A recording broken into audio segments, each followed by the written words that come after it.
Comrades, it is now time to build an iron wall in defense of our movement, as we confront not only our historical enemy, but those amongst us who wish to see the death of this revolutionary movement.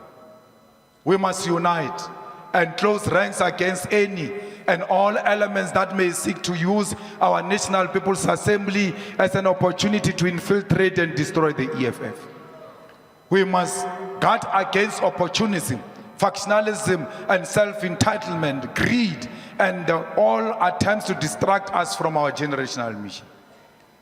We have the duty to those who have fallen before us and to future generations to show that the recent elections do not mark an end of the EFF. The doomsayers have predicted the death of the EFF too many times. Fellow fighters, we have died many times, and we must never be afraid to die again, because every time they have predicted our death, we have emerged stronger and more resilient. Do not be persuaded by those who have fallen along the way. Do not be discouraged by those who have lost hope, because they thought that the revolution is a bed of roses. We must remain confident. We must remain dedicated. We must never be shaken by those who joined our struggle for personal gain. Comrades, there is nothing wrong we have done to anyone. We have not wronged anyone internally and externally. Those who left have never said to us, create a space for us to ascend into power so that we too can lead. They've never, through their factional groupings or individual courage, come forward and say, you can't be president forever. At some point, I must be president. You celebrate cowards who have never confronted us, who have never said to us, this is our cry, this is what we are complaining about, this is what we need you to do. None of those things have ever happened. And you think those are the brave ones. If they were brave, they were supposed to confront us right in front of us and take the platform internally and challenge our authority. Why should you be encouraged by cowards? Why should you follow cowards? Since when cowards determine your future? Comrades, this organization has never had any challenging moment ever. We have never, amongst the leadership, differed fundamentally about anything. If that issue is there, let them raise it. And they must tell you at which platform did they raise it and what was the response. That's why they go around spreading malicious rumors, because they've got nothing politically solid as to why they betrayed the movement of the people. I was never in the negotiations for GNU. The SG was there, the TG was there. Vuyani was there. I was in Polokwane throughout the discussions of GNU. I was called by the Secretary General when the negotiations collapsed that you need to come back and apply your skills and find a way to reach out to these people that you worked with before, because we're not hearing each other. I was the first one, by the way, who said we need to join the GNU, and even declared that in public. The only difference I had with them was that I will not join the GNU that has got a DA and Freedom Front Plus.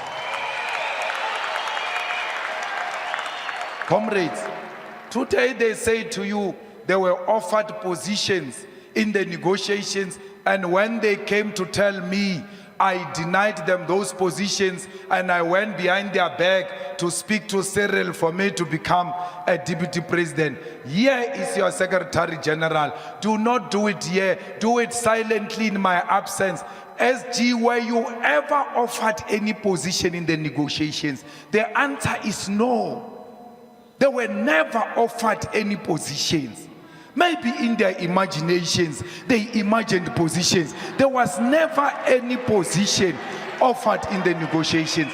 We had never reached that level where we had to discuss positions. We have never.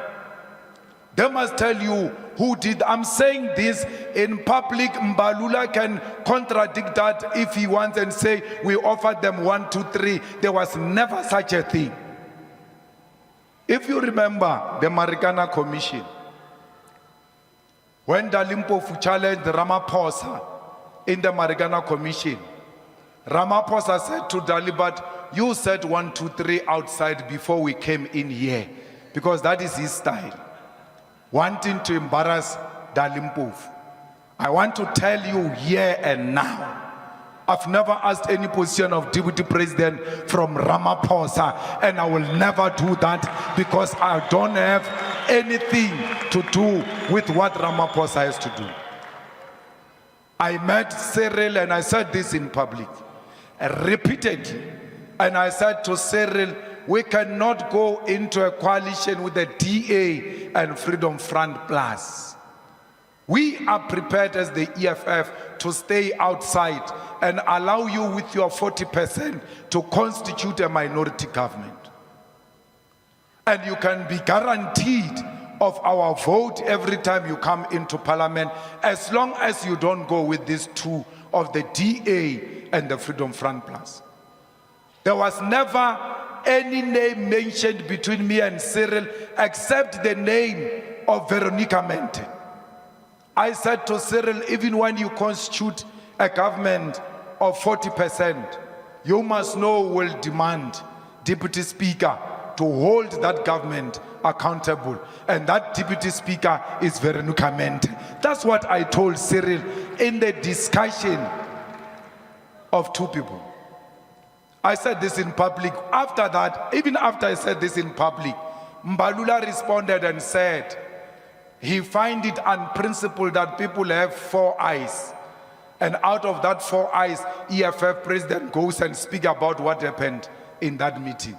I told President Ramaphosa in that meeting, I'm going to have to repeat what we discussed here. Because I know in the future, people are going to misinterpret what we spoke about. President Ramaphosa agreed that I can communicate anything that we discussed in that meeting in public, because there is nothing untoward which was discussed in public. So who are these clowns to come around and say, I've ever asked for a position from Ramaphosa, that they were offered ministers and I denied the ministers because I desperately wanted to be the deputy president? Fighters, I'm the one who said Floyd Shivambu can be Minister of Finance. I'm the one who said I'm even prepared to stand aside as long as you have Floyd Shivambu as a Minister of Finance. Today, I'm the one who went around seeking for positions. So fighters, you must never listen to the doomsayers who have an agenda to destroy our movement.